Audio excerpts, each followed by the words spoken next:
उनको इंस्पेक्ट करना नहीं है तो वो एक्सपीरियंस नहीं चाहिए। तो कैंडिडेट ने बोला हम नहीं करेंगे उसको इंस्पेक्ट, हमको दूसरा काम दे दो। तो भाई एक एक लाइन को प्रॉपरली समझने में इतने साल लग गए यार, 9 साल तो इस डिसीजन को आने में लग गए। और ये वीडियो बनाने से पहले मैंने 2 लोगों से डिस्कशन किया। पहला वो जो इस रूल के तहत, इस सुप्रीम कोर्ट के फैसले के तहत जिसको जॉब मिला है और वो as a central DI join कर चुका है, वो मेरा फ्रेंड है, नाम नहीं लूंगा। तो यहाँ पर कैंडिडेट ने बोला कि भाई ठीक है हमें अपॉइंटमेंट दे दो, हम ये शेड्यूल से मैन्युफैक्चरिंग वाला इंस्पेक्ट नहीं करेंगे, हम बाकी चीज इंस्पेक्ट कर लेंगे। कि इसी लाइन के बेस पे इन लोगों को ड्रग्स इंस्पेक्टर का जॉब मिला without experience. Hello friends, welcome to doctor PK classes. तो इस वीडियो में हम लोग डिस्कस करने वाले हैं ड्रग्स इंस्पेक्टर के बारे में। ये काफी इंपॉर्टेंट वीडियो है बिकॉज अभी तक सबको ये पता था कि भाई ड्रग्स इंस्पेक्टर बनने के लिए 18 मंथ का एक्सपीरियंस चाहिए होता है। अब ये एक्सपीरियंस नहीं चाहिए, क्यों नहीं चाहिए उसके रिलेटेड पूरा 3 कोर्ट का डिसीजन है इंक्लूडिंग सुप्रीम कोर्ट। तो ये पूरा आर्टिकल मैंने पढ़ा, हालांकि ये सारा चीज मेरे पास बहुत पहले आ चुका था, लगभग 2 महीने पहले मेरे को वीडियो बना देना चाहिए था, बट इतना पढ़ने का टाइम ही नहीं था। ये टोटल 61 पेज है, कौन से कोर्ट का क्या डिसीजन था वो मैं आपको बताऊंगा, ठीक है। तो ये वीडियो थोड़ा सा लंबा हो सकता है, डीप वीडियो है, पूरा अच्छे से सुनना तब आपको प्रॉपर अंडरस्टैंडिंग होगी। तो यहाँ पर बेसिकली हम लोग बताएंगे how to become in drugs inspector, drugs inspector आपको कैसे बनना है। और जो डीआई का पोस्ट है कमिंग सून है, मतलब सीडीएसयू का जो सेंट्रल डीआई का पोस्ट आने वाला है 2025 में, ऐसा मतलब खबर आ रहा है। तो आपको इसके लिए बहुत अच्छे से प्रिपरेशन करना स्टार्ट कर देना चाहिए। कैसे प्रिपरेशन क्या करना है, क्या करना है, उन सब के बारे में बताऊंगा। और इस वीडियो के लिए जो हमने रेफरेंस लिया हुआ है सुप्रीम कोर्ट का फैसला है, सुप्रीम कोर्ट का जो है फाइनल जो डिसीजन था उस पे बेस्ड है। तो चलो हम लोग यहाँ पर देखते हैं कि इसमें क्या क्या देखने वाले हैं। तो भाई देखो, सबसे पहली बात आती है क्वालिफिकेशन ऑफ ड्रग इंस्पेक्टर। तो ड्रग इंस्पेक्टर के लिए क्वालिफिकेशन क्या होना चाहिए? पहली बात तो a person who is appointed as drugs inspector under under the act shall be a person who has a degree in pharmacy और फार्मास्यूटिकल साइंसेस और medicine with specialization in clinical pharmacology or microbiology from a university established in India by law। तो ये इसका basic है, मतलब qualification है। Provided that only those inspectors, ठीक है, provided that only those inspectors who have not less than 18 months experience in the manufacture of at least one of the substances specified in schedule C। ये लिखा हुआ है already 18 month का experience. ये proper reference लिया गया है drugs and cosmetic act 1914, drugs rules 1945, cosmetic rules 2020। ये पूरा डिटेल है, काफी डिटेल में आता है, 6th एडिशन है, इस बुक से हमने रेफरेंस लिया हुआ है। और ये वीडियो बनाने से पहले मैंने 2 लोगों से डिस्कशन किया। पहला वो जो इस रूल के तहत, इस सुप्रीम कोर्ट के फैसले के तहत जिसको जॉब मिला है और वो as a central DI join कर चुका है, वो मेरा फ्रेंड है, नाम नहीं लूंगा। सेकंड, एक और ड्रग्स इंस्पेक्टर जो सेंट्रल रीजन में ड्रग्स इंस्पेक्टर है, काफी टैलेंटेड है, काफी इंटेलिजेंट है और मेरा बैचमेट भी है, ठीक है। तो उसको मैं जानता हूँ 21 ईयर से। उसने ये चीज बताया कि ये जब चल रहा था तो उसने बताया कि भाई ये क्यों जीत सकते हैं इन लोग, उसका रीजन क्या है, ठीक है। तो इन दोनों से मैंने डिस्कशन किया, उसके फिर ये सारी चीजें पढ़ी, उसके बाद फिर ये वीडियो मैं बना रहा हूँ। तो ये काफी मतलब हैवी वीडियो है। पहला पॉइंट ये हो गया। दूसरा पॉइंट हो गया who have not less than 18 month experience in testing of at least one of the substances in schedule C in a laboratory approved for this purpose by the licensing authority. तो भाई उसको या तो फिर इसका एक्सपीरियंस होना चाहिए मैन्युफैक्चरिंग का या फिर टेस्टिंग का। who have gained experience of not less than 3 years, not less than 3 years in the inspection of firm manufacturing any of the substances specified in schedule C during the tenure of the service as drugs inspector। मतलब उसको 3 साल का experience होना चाहिए inspection का, तो भी वो ड्रग्स इंस्पेक्टर बन सकता है, ठीक है। क्यों बन सकता है, कैसे बन सकता है, इस लाइन पे आएंगे। ये लाइन एक ऐसा लाइन है कि इसी लाइन के बेस पे इन लोगों को ड्रग्स इंस्पेक्टर का जॉब मिला विदाउट एक्सपीरियंस, मतलब एक्सपीरियंस नहीं भी होगा तभी आप ड्रग्स इंस्पेक्टर बन सकते हो। तो इस लाइन को समझने के लिए आगे हम लोग क्या क्या डिस्कशन करने वाले हैं, 3 चीज हम लोग डिस्कशन करने वाले हैं। पहला, सेंट्रल एडमिनिस्ट्रेटिव ट्राइब्यूनल का जो डिसीजन है, ठीक है, सेंट्रल एडमिनिस्ट्रेटिव ट्राइब्यूनल क्या होता है वो भी हम लोग देख लेंगे, ठीक है। चलो ये देख ही लेते हैं कि ये क्या होता है। ये होता है द सेंट्रल एडमिनिस्ट्रेटिव ट्राइब्यूनल, जिसको हम लोग बोलते हैं CAT, is a quasi judicial body established under the central administrative tribunal act in India. It is responsible for resolving grievances related to recruitment and conditions of service for both central government and state government employees. ठीक है. The CAT aims to provide a speedy and effective forum of redressal of employee complaint. तो जो भी recruitment से related, चाहे central government का होगा या फिर स्टेट गवर्नमेंट का होगा, तो उसका सबसे पहले जो कोर्ट में जाता है वो क्वासी जुडिशरी बॉडी जो है ये कैट में जाता है. ठीक है. तो सबसे पहले यहीं पर गया और ये जो बॉडी है इसने बहुत ही बेहतरीन काम किया. बहुत बेहतरीन काम क्यों किया उसको हम लोग देखेंगे. यहाँ पर देखो 40 पेज का पूरा डिटेल्स है, इसको मैंने पूरा पढ़ा है. इसमें क्या क्या चीजें लिखे उसका डिस्कशन करेंगे. उसके फिर हाई कोर्ट का जो डिसीजन है, हाई कोर्ट दिल्ली का, उसको हम लोग पढ़ेंगे कि उसमें क्या क्या लिखा है. उसके फिर फाइनली हम लोग सबसे बड़ा ऊपर चीज क्या होता है, supreme court, honourable supreme court ऐसे बोलते हैं ना, सुप्रीम कोर्ट का भी फैसला है, उसका भी हम लोग डिस्कशन करेंगे. चलो हम लोग वापस आते हैं इसमें. तो यहाँ पर सेंट्रल एडमिनिस्ट्रेटिव ट्राइब्यूनल का है, दूसरा होता है डिसीजन ऑफ हाई कोर्ट और तीसरा होता है डिसीजन ऑफ सुप्रीम कोर्ट. तो जब यहाँ पर बात आ गई कि भाई सेंट्रल एडमिनिस्ट्रेटिव ट्राइब्यूनल में जो कैंडिडेट्स थे जिन्होंने अप्लाई किया उनको उनके हक में फैसला दे दिया ये कैट ने, तो फिर ये मामला हाई कोर्ट और सुप्रीम कोर्ट में कैसे गया भैया. ये जो फैसला था वो सीडीएससीओ वर्सेस कैंडिडेट्स था. तो सीडीएससीओ हाई कोर्ट में भी गया, तो हाई कोर्ट ने बोला कि भैया ये सही है. उसके बाद फिर सीडीएससीओ सुप्रीम कोर्ट में भी गया, तो सुप्रीम कोर्ट बोला कि हाई कोर्ट सही है. तो अल्टीमेटली इन कैंडिडेट्स को जॉब मिल गई है, वो ज्वाइन कर चुके हैं 2024 में. ठीक है. और कब एग्जैक्टली डेट तो मुझे नहीं पता है, फिर पता भी कर सकता हूं तो उसका जरूरत नहीं है, लेकिन 2024 में लोग ज्वाइन कर सकते हैं.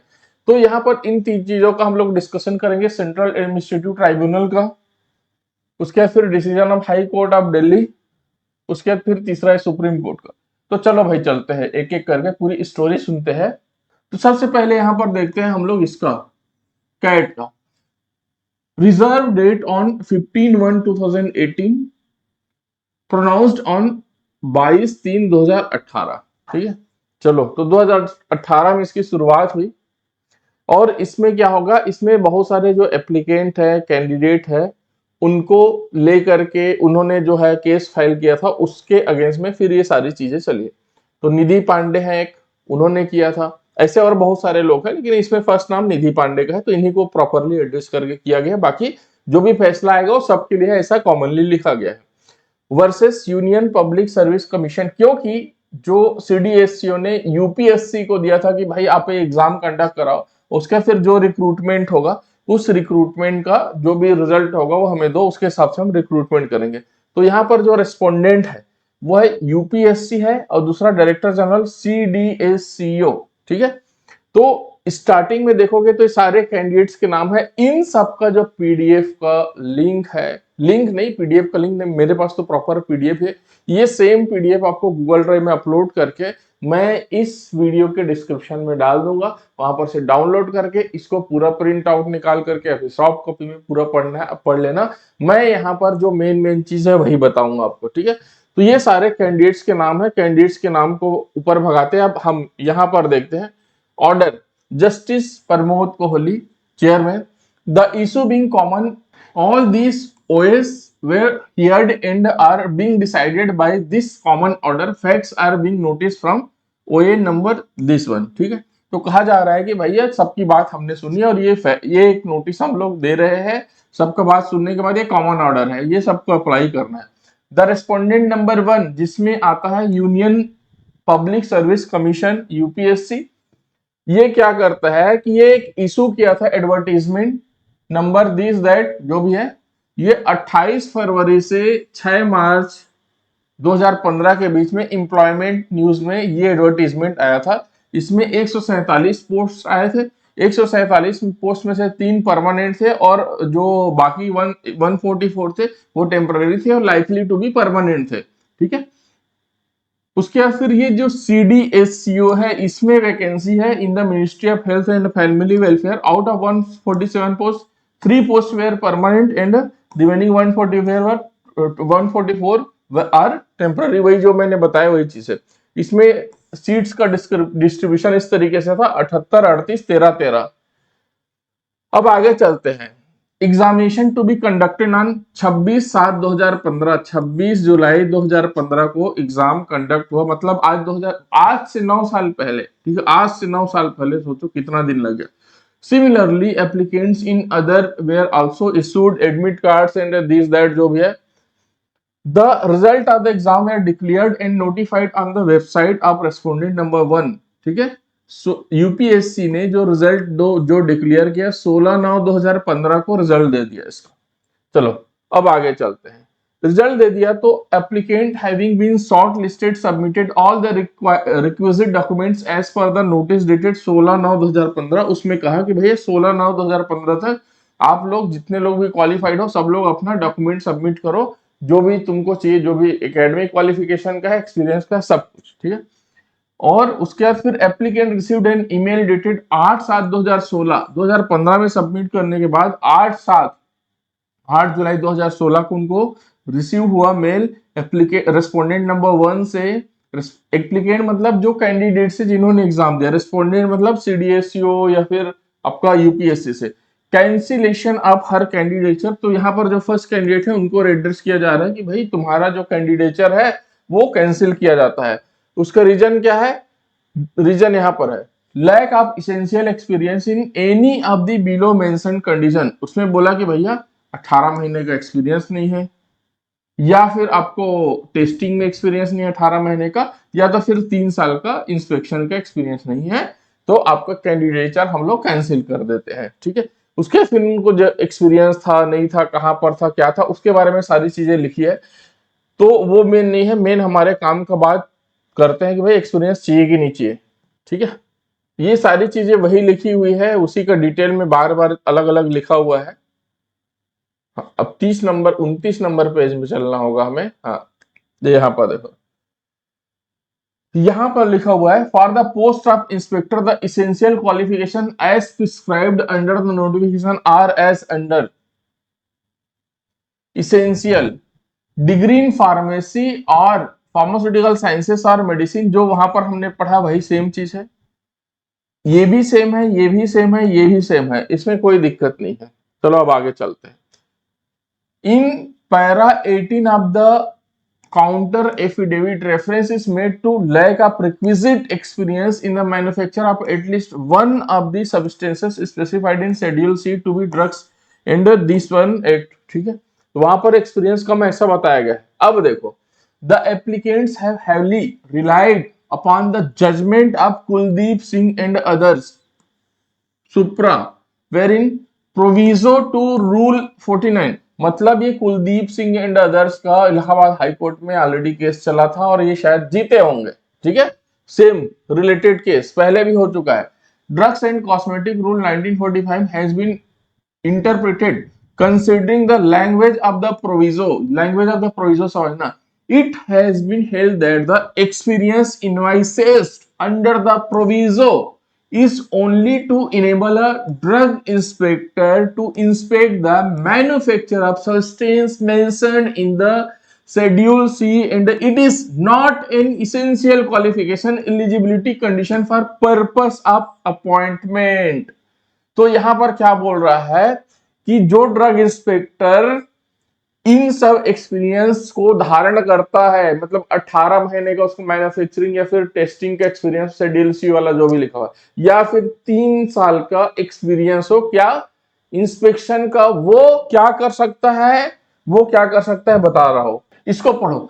shall be authorized to inspect the manufacture of the substances mentioned in Schedule C। भाई जो इन एक्सपीरियंस को रखता है वो क्या कर सकता है, वो ऑथराइज है इंस्पेक्ट करने के लिए किसको, जहां पर शेड्यूल सी के ड्रग मैन्युफैक्चर होते हैं उसको। तो क्या ड्रग इंस्पेक्टर का यही एक काम है, मैन्युफैक्चरिंग को इंस्पेक्ट करना? उसके अलावा फिर मेडिकल स्टोर ये वो बहुत जगह तो इंस्पेक्शन कर सकता है ना, और वो करता ही है। अब थोड़ा सा और बुद्धि लगा। तो यहाँ पर कैंडिडेट ने बोला कि भाई ठीक है हमें अपॉइंटमेंट दे दो, हम ये शेड्यूल से मैन्युफैक्चरिंग वाला इंस्पेक्ट नहीं करेंगे, हम बाकी चीज इंस्पेक्ट कर लेंगे, और जब हमारा एक्सपीरियंस कंप्लीट हो जाएगा हमें ट्रेनिंग दो, या फिर जो 3 ईयर वाला एक्सपीरियंस कंप्लीट हो जाएगा तब हमें ये वाला इंस्पेक्शन करा लेना, कोई दिक्कत नहीं हमें। तो यहाँ पर मैटर फंस गया। ठीक है, और इसी पॉइंट पे, इसी एक लाइन पे इन लोग जो है केस जीत गए हैं और इनकी ज्वाइनिंग हो गई है। तो भाई एक लाइन को प्रॉपरली समझने में इतने साल लग गए हैं, 9 साल तो इस डिसीजन को आने में लग गए, और इससे पता नहीं पहले कितने पहले एक्सपीरियंस कितने लोगों को मांगा गया, और उसके बाद फिर वो हो भी गया रिक्रूटमेंट वगैरह। बट अल्टीमेटली है कि सत्य की जीत होती है, तो हो गई। और ऐसा नहीं कि सीडीएसयू असत्य था, समझने का फेर था कि भाई समझ में नहीं आया होगा, या फिर सबके मतलब थोड़ा सा अंडरस्टैंडिंग में डिफरेंसेस आ जाते हैं। अब यहां पर देखो, we have carefully considered Rule 49 of Drug and Cosmetic Act 1945. The main objective is that person who is appointed as inspector under the act shall be a person who has the qualification laid down therein. Qualification तो होना चाहिए जो है वो। Thus, the educational qualification prescribed under the rule are essential qualification which are necessary for appointment. भाई qualification में कोई बात नहीं है, उस पर कोई केस भी नहीं लड़ा, सब लोग क्वालिफाइड थे, मतलब बी फार्म या फिर जो भी वहां पर मेंशन है सब थे। Only those inspectors and after authorized to inspect the manufacturing of substance mentioned, जो मैंने बोला कि भाई मैन्युफैक्चरिंग का जो शेड्यूल सी का इंस्पेक्शन है, उसी को इंस्पेक्ट करने के लिए वो एक्सपीरियंस चाहिए। उनको इंस्पेक्ट करना नहीं है तो वो एक्सपीरियंस नहीं चाहिए। तो कैंडिडेट ने बोला हम नहीं करेंगे उसको इंस्पेक्ट, हमको दूसरा काम दे दो, कोई दिक्कत थोड़ी है, ये चीज है। ठीक है, ये बहुत बढ़िया काम किया कैट वाले ने। अब आगे इसमें हम लोग देखते हैं, सारा मैटर यहीं पर क्लियर हो गया ना, उसके बाद फिर अब ज्यादा बचा नहीं है वीडियो में। लास्ट में देखते हैं द रेस्पोंडेंट नंबर 1, ठीक है, इज डायरेक्टेड टू, कोर्ट बोल रहा है डायरेक्ट किया जाता है उसको, भैया ऐसा करना है तुमको, directed to re examine the claims of the applicants for selection appointment to the post of drug inspector without applying the experience as notified in the advertisement recruitment rules as an eligibility condition. 2, since all the applicants were allowed to appear participate in the examination, respondent number 1 would determine the merit of the applicants on the basis of marks secured by them in the written exam. तो उसने बोल दिया कि भैया अब तुम लोग जो भी मेरिट के हिसाब से उसके हिसाब से फर्दर प्रोसेस करो, और यहाँ पर जो एक्सपीरियंस वाला मैटर है उसको हटा दो। ठीक है, वो एसेंशियल नहीं है।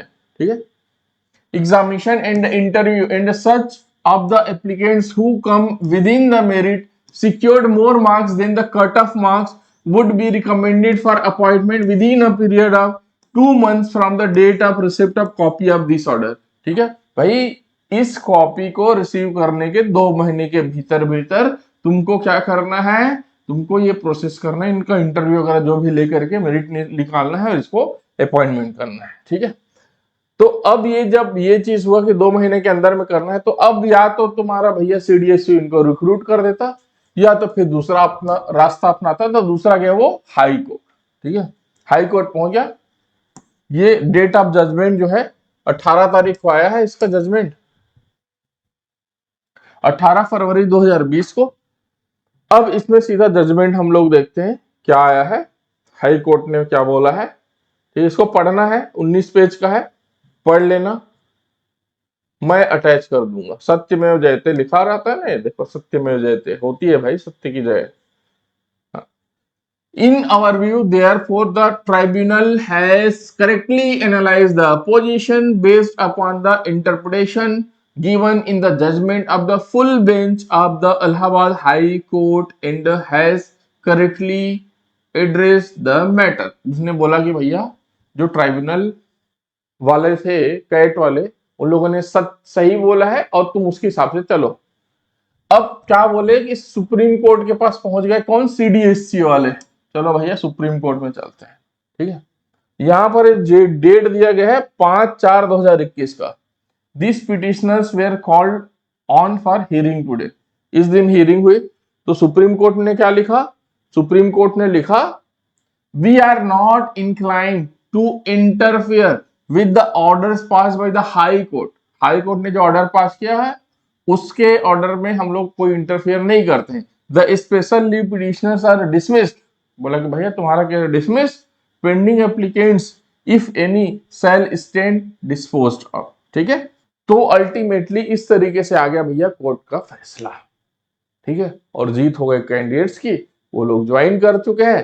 अब उन लोगों का फिर से मैटर एक फंसा हुआ है कि भैया हम लोग 2015 में अप्लाई किए थे और 2024 आ गया, अब तुमने ज्वाइनिंग दिया है, और ज्वाइनिंग दिया तो पिछले 8 साल का हमारा क्या, या फिर 9 साल का हमारा क्या। तो उनके साथ वाले तो प्रमोट होकर के कहाँ पहुंच गए, तो भैया हमें भी उस लेवल पे पहुंचाओ या फिर सैलरी हमारी उतनी पहुंचाओ, कुछ तो कंपनसेशन होना चाहिए ना।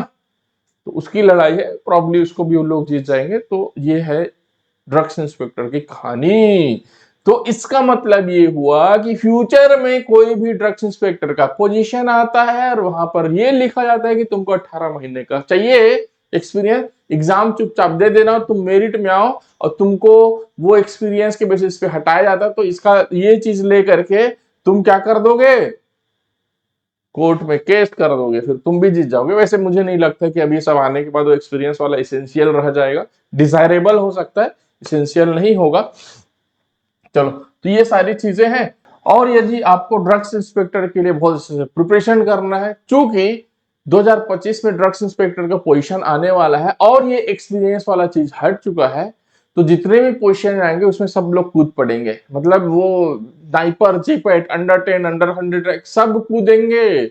तो भाई वहां पर तुमको करना है बेहतरीन प्रिपरेशन, और वो बेहतरीन प्रिपरेशन कैसे करना पड़ेगा, आपको स्टडी अभी से स्टार्ट करनी पड़ेगी। तो आपकी स्टडी स्टार्ट करना है तो डॉक्टर पीके क्लासेस में जाना, कोर्सेस में जाना। कोर्सेस में जाने के बाद पहला काम तो तुमको ये करना है कि अनलॉक जीपैड बुक है, इसको ऑर्डर कर लेना। ठीक है, ये 2599 दिखा रहा है, आगे जाओगे प्रोसेस करोगे तो और डिस्काउंट आएगा और आपके घर के एड्रेस पर पहुंच जाएगा वो। ठीक है, 7 to 8 वर्किंग डेज में आपके घर के एड्रेस पर पहुंच जाएगा। 5 बुक है, इसमें सब कुछ कवर है फार्मेसी का। इसके बाद तुम्हारा ड्रग्स इंस्पेक्टर का, जीपैट का, नाइपर का सारे एग्जाम क्लियर हो जाते हैं, कोई प्रॉब्लम नहीं है। अनलॉक जीपैट है लेकिन वो ड्रग्स इंस्पेक्टर के लिए भी वही सिलेबस होता है। ठीक, और दूसरा काम तुमको क्या करना है, दूसरा काम देखोगे तो यहाँ पर हमने एक बैच स्टार्ट किया है ड्रग्स इंस्पेक्टर का, जो 28 तारीख से स्टार्ट हो रहा है। इस बैच को तुम ज्वाइन कर सकते हो। इसमें लाइव क्लासेस रहेंगे, रिकॉर्डिंग्स रहेंगे, नोट्स रहेंगे, मॉक टेस्ट रहेंगे, डाउट सेशंस रहेंगे। इसमें जो क्लास चलेगा वो आपका जीपैट के हिसाब से ही चलेगा, लेकिन जो टेस्ट सीरीज चलेगी उसमें सब कुछ, क्योंकि सिलेबस ही वही है ना, जीपैट वाला ही सिलेबस है, तो उसके हिसाब से ही चलेगा। जो टेस्ट सीरीज होगा आपका वो चलेगा ड्रग्स इंस्पेक्टर के हिसाब से। तो इसको ज्वाइन कर लोगे तो तुमको रहेगा बहुत ज्यादा बेनिफिट। ठीक है, बाकी भैया तुम्हारी मर्जी। इस कोर्स को ज्वाइन करने के लिए जाओगे तो जो भी ज्वाइनिंग होगा तो आप करना, इस सब कोर्स का जो लिंक है वो डिस्क्रिप्शन में दिया है, या फिर हमारे वेबसाइट से करना। वेबसाइट से करोगे तो यहाँ पर जो भी उस समय ऑफर चल रहा होगा, जैसे कि अभी ऑफर चल रहा है इसमें, वैसे ही ऑफर चलता रहेगा, तो आपको डिस्काउंट्स मिल जाएंगे 10%, 15% का, और एडिशनल डिस्काउंट मिल जाएगा वेबसाइट से। 5099 में आ रहा है, पूरे साल भर का रहेगा। जब ज्वाइन करोगे उसके अगले 1 साल तक इसकी वैलिडिटी रहेगी, और उसके बाद फिर उसको चाहो तो और आगे चल करके रिन्यू वगैरह तुम कर सकते हो। प्रोसीड कर देना तो तुम्हारा काम बन जाएगा। और भाई कस के पढ़ाई करना, 1 साल पढ़ाई कर लो। देखो पिछले बार क्या हुआ था, वो जुलाई में ही हुआ था एग्जाम, वही जुलाई अगस्त में एग्जाम होता है। तो ये एकदम करेक्ट टाइम है स्टार्ट करने का स्टडी।